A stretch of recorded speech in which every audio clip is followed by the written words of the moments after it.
Hey, it's Matt, your average gamer, and I've had a lot of questions lately on what I prefer as far as spells and incantations. Well, I decided to make this list because I've done a couple of these lists lately on a certain set of spells and incantations that can make the game a lot easier, that actually rage just total destruction and obliterate bosses in just a matter of seconds.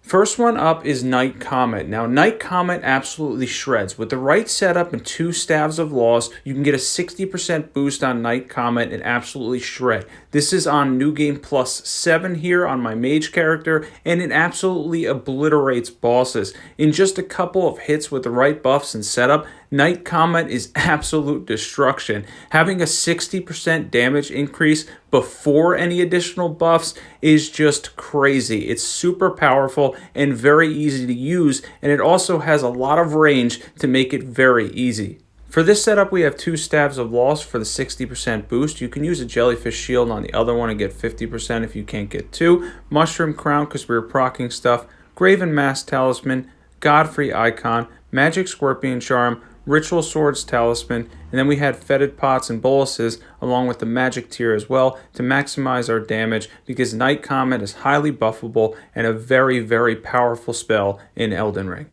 Now, my character here is level 200 because we're on like Journey 10 or so, but if you want to do this around level 150 or 160 in sort of the meta range, you can bring down your mind by about 10 or 15. You can bring intelligence back down to 60. Endurance down by at least 5. You don't need any strength if you're rocking both staffs and you're not using the Jellyfish Shield. So this is very doable in the 150 to 160 range with the same amount of power. You really just need 60 intelligence, and then we obviously had faith for some buffs. Continuing with another mage here, we have Comet Azur. Comet Azur is incredibly powerful, can obliterate any boss in the game with ease for the most part, and it does a ridiculous amount of damage. It obviously had to be included on this list. Comet Azur is ridiculously powerful.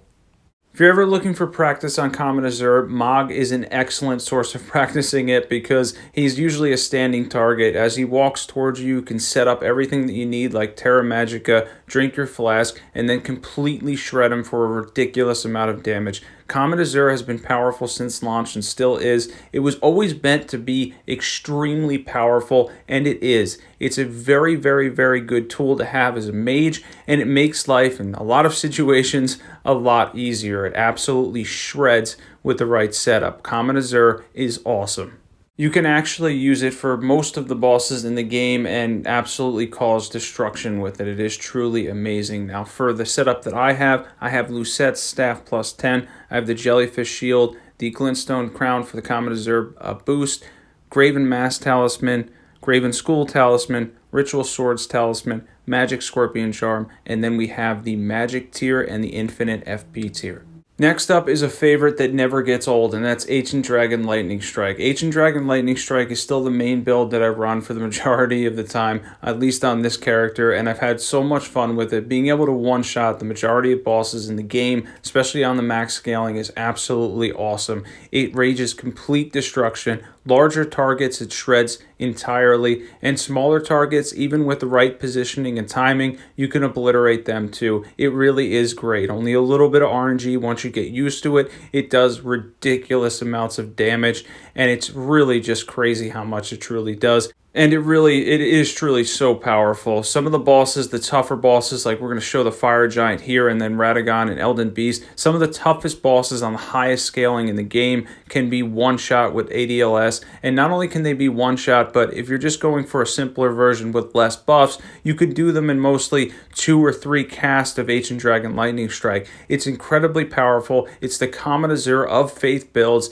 and honestly, it's what keeps Faith on the map. It's so powerful. Very easy to use once you're used to it, and it does ridiculous levels of damage. It's awesome. It's so much fun to use Ancient Dragon Lightning Strike, and being able to one-shot a lot of the bosses is a ton of fun. It's something that if you haven't tried, you definitely need to try that. By the way, all these builds will be in the description below, so if you need help with any of them, they'll be in there for further detail. Stats at 150, everything you need to know will be in the description below. By the way, if you're not subbed and you love overpowered PvE builds, or you just love From Software games or Elden Ring in general, definitely sub to this channel. It's been growing a ton lately. I've been doing a ton with it, and as far as this stuff goes, I'm pretty much making builds like crazy, doing a whole bunch of different things that I can possibly do with the game, pushing it to extremes in certain circumstances, and then occasionally lately I've been doing some lists and things like this just to get kind of knowledge out there and to help people out when they're looking for certain things. Because I know a couple people asked me about different spells and incantations that are really powerful or what to use. These are 5 of the best for me, and I really truly believe ADLS is always going to be there. It's awesome. This is my setup. I have the Golden Order seal, which beats out the Gravelstone's boost once it gets to 80 Faith and 80 INT and 80 Intelligence. And then we have the Jellyfish Shield. You can bring your HP down if you want. Mushroom Crown, Black Dumpling, Lightning Scorpion Charm, Godfrey Icon, Red Feathered Brand Sword, Kindred of Rot's Exaltation, Fetid Pots, Boluses, and the Lightning Tier as well. Now, my character was on Journey like 90. This is basically my main character at this point, so I'm not sure how much stats are going to help. If you're going for the Gravelstone Seal setup, then you're just going to want at least 80 Faith, and then the Gravelstone Seal and the Jellyfish Shield. That's more important. If you're going for the Golden Order Seal setup, then this is the stats for you if you're just going to continue to level up in PvE. I know some people think down the line that they might nerf ADLS, and it is possible, but do keep in mind, if they ever nerfed Ancient Dragon Lightning Strike, then we really wouldn't have the Comet Azur of Faith builds. Then we're just giving everything to mages and nothing to Faith, because Faith is a little bit lacking, so there is that. Hopefully it stays that way. It is awesome. One of the best Faith things that you can use. Next up, Meteorite of Astel, which is incredibly powerful. I used a summon apparently in this fight, but it rages absolute destruction, does posture damage, a ton of physical damage, and can be channeled just like Comet Azur.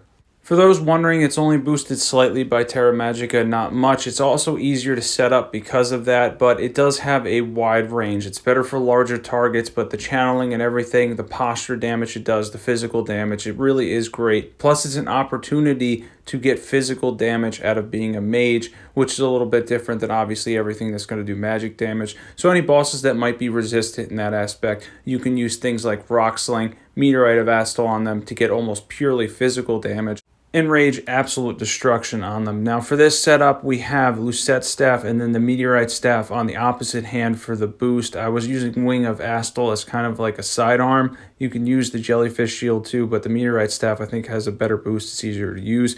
Glintstone Crown, that doesn't boost anything. It's just the setup that I had from before. Graven Mask Talisman, Ritual Swords Talisman, Graven Skull Talisman, Dragon Crest, and then we have, I think, the Magic Tier in there as well. Buffing this is a lot different because it's purely physical. Now, much like before, this is my mage character stats, which obviously are similar. It's pretty much the same, I believe, at 200. I didn't respec as far as I know. If I could go and change something, though, I think if you're running Rock Sling, you're going to want a little bit faster of a casting speed, so maybe go with a little bit of high dex. And then for Meteorite of Astel, obviously you're going to get a lot of it out of the intelligence stat, even though it is physical. And as far as all this stuff goes, it's really very similar to Comet Azur stats-wise, but maybe a little bit more dex if you're running Rock Sling for a quicker casting time. Last one is a really fun one, but a hard one to use. It uses probably the most RNG out of anyone that's on here, and that is Burn of Flame. Now, Burn of Flame can cause absolute destruction, particularly for Millennia and also for Radagon too. Any boss with 0 fire resistance or that's weak to fire will absolutely get destroyed by it. Speaking of which, it destroys every tree avatar in the game with ease. This is another one like Ancient Dragon Lightning Strike that's highly buffable and can actually just cause total destruction. On the earlier journeys, if you hit him properly, you can actually one-shot Radagon with this.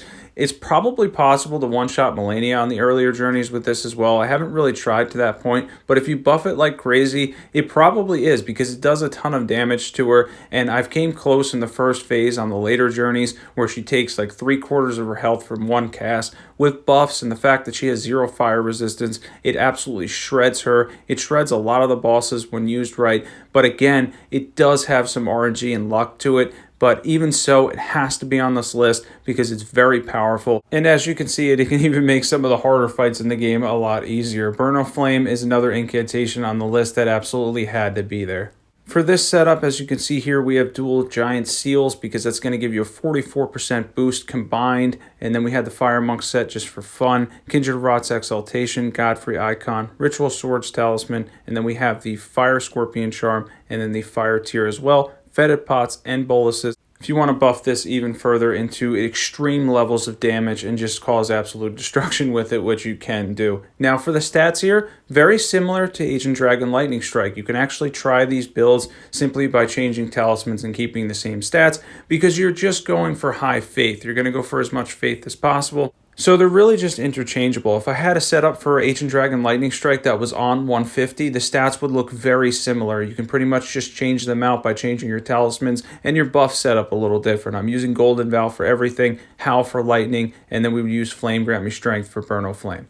Hopefully this makes life easier for you and another fun list that I was able to do and answer a couple of questions. If you're not subbed, definitely sub to this channel if you love overpowered PvE builds. There's a ton of awesome builds on my channel. Thanks for watching, and I'll catch you guys there.